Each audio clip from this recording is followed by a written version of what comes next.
हमारे जिला अध्यक्ष आदरणीय श्री डॉक्टर के चौधरी जी को आमंत्रित करता हूँ, नारी वंदन अधिनियम के बारे में संबोधित करेंगे। हम आज इसलिए आपके सामने उपस्थित हुए हैं कि आजकल जो बहुत चर्चा में है और कल परसों 16 तारीख को जो कि एक विधेयक वापस लेके आना है पार्लियामेंट में, पहले भी कई बार प्रयास हुए हैं जिसके लिए हमारी महिलाओं को 33% आरक्षण लोकसभा में और विधानसभा में देना। ऐसा प्रयास ऐसा नहीं कि ये पहली बार हो रहा है, हमारी सरकार ने कई बार प्रयास किए। अजय योगेंद्र जी, हमारी सरकार ने विभिन्न प्रकार के प्रयास किए हैं। जैसा कि आपको मालूम ही होगा, वर्ष 1996 में पहली बार जो है वो महिला आरक्षण विधेयक संसद में पेश किया गया। 1998 से 2003 में एनडीए सरकार के 4 मौकों पर विधेयक पेश किया, लेकिन असफल रहा। 2009 में यूपीए सरकार ने विरोध के बीच विधेयक पेश किया। 2010 में केंद्रीय मंत्रिमंडल ने विधेयक पारित किया और राज्यसभा ने इसे पारित किया। 2014 विधेयक को लोकसभा में पेश किए जाने की उम्मीद थी। कुल मिलाकर उनके प्रयास अधूरे रहे, जो कि विफल रहे।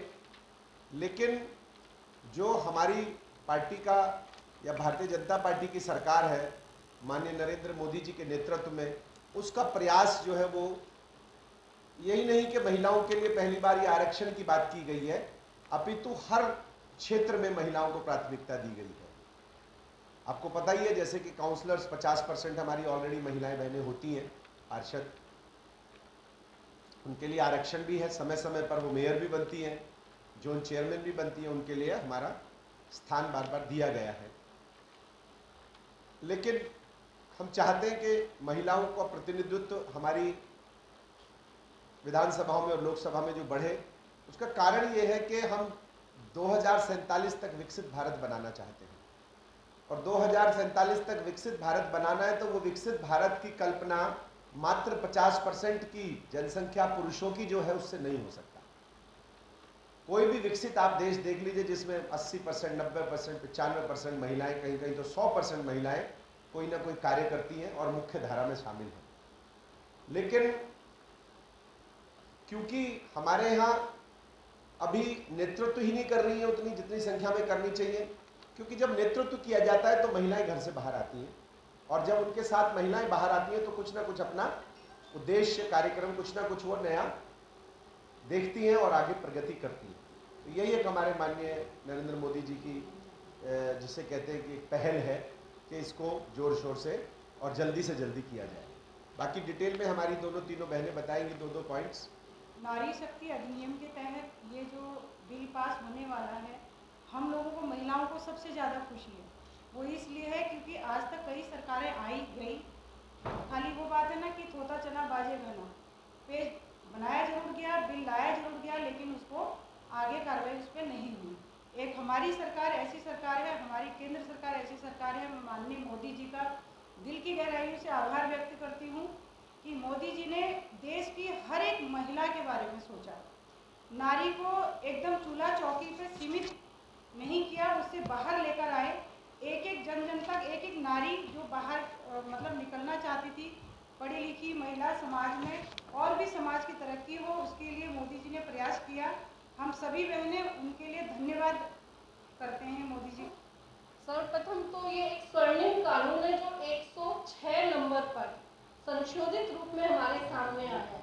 ये कानून 106 नंबर भी क्यों है, इसके ऊपर भी बहुत सारी विशेषताएं हैं जो आंतरिक रूप से कन्वर्ट होकर कन्वीज हुई हैं। अभी कन्वीज होने के लिए भी अभी बहुत सारी प्रक्रियाएं बाकी हैं।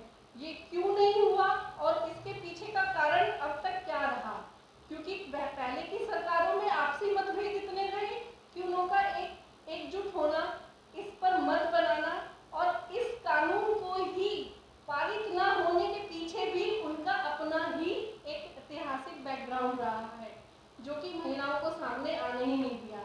मैं इस कानून को स्वर्णिम भी इसलिए कहना चाहूंगी और मोदी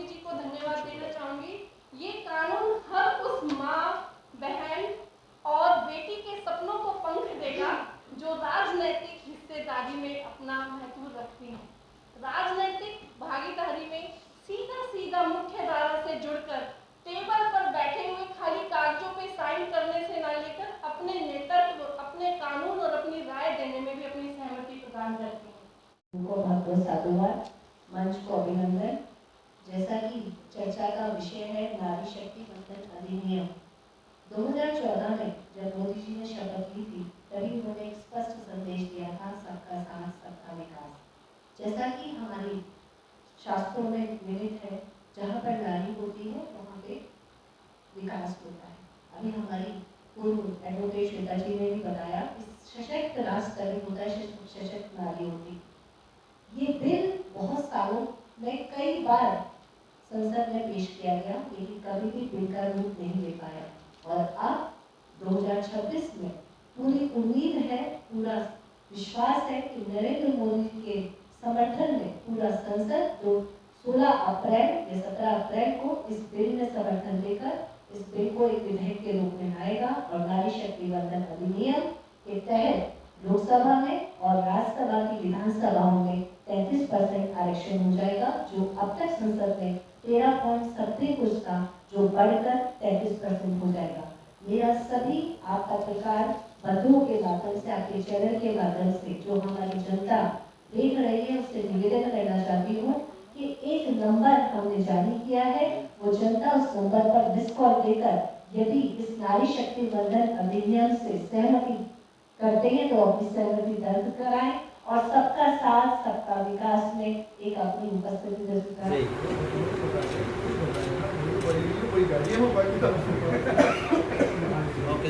आपके चैनल के माध्यम से बताना चाहूँगी कि नारी वंदन शक्ति जो अधिनियम पास होने वाला है, अभी 16, 17, 18 तारीख को लोकसभा और राज्यसभा में जिस पे चर्चा होने वाली है। और मुझे लगता है कि सभी दल इसमें एकमत हो गए और इसमें हम बहुत बहुत आभार व्यक्त करते हैं अपने माननीय प्रधानमंत्री जी का, जिन्होंने हमेशा महिलाओं को आगे रखा, महिलाओं को बराबरी का दर्जा दिया, बहुत सारी योजनाएं महिलाओं के लिए लेकर आए, चाहे वो शौचालय की बात हो, चाहे वो उज्ज्वला योजना की बात हो, महिलाओं के लिए बहुत सारी स्कीम्स, लखपति दीदी, ड्रोन दीदी और बहुत सारी योजना, सुकन्या योजना, तो ऐसी योजनाओं के माध्यम से उन्होंने हमेशा चाहा कि बहनें जो हमारी एक आधी आबादी है वो बराबरी का हक रखे। और अब जो ये अधिनियम पास होने वाला है, इसमें महिलाओं को विधानसभा और संसद में जो आरक्षण इसके लिए किया जाएगा, इसके लिए हम तहे दिल से धन्यवाद करते हैं, क्योंकि शीर्ष नेतृत्व में महिलाओं की भागीदारी से समाज में एक महिलाओं को सम्मान मिलेगा। जो निर्णय हैं, जो योजनाएं हैं, जो अधिकार हैं उनको देने के लिए जो माननीय प्रधानमंत्री जी ने काम किया, उसके लिए हम तहे दिल से सभी देश की आधी आबादी की तरफ से, मैं सभी बहनों की तरफ से बहुत बहुत धन्यवाद करते हैं हम अपने माननीय प्रधानमंत्री।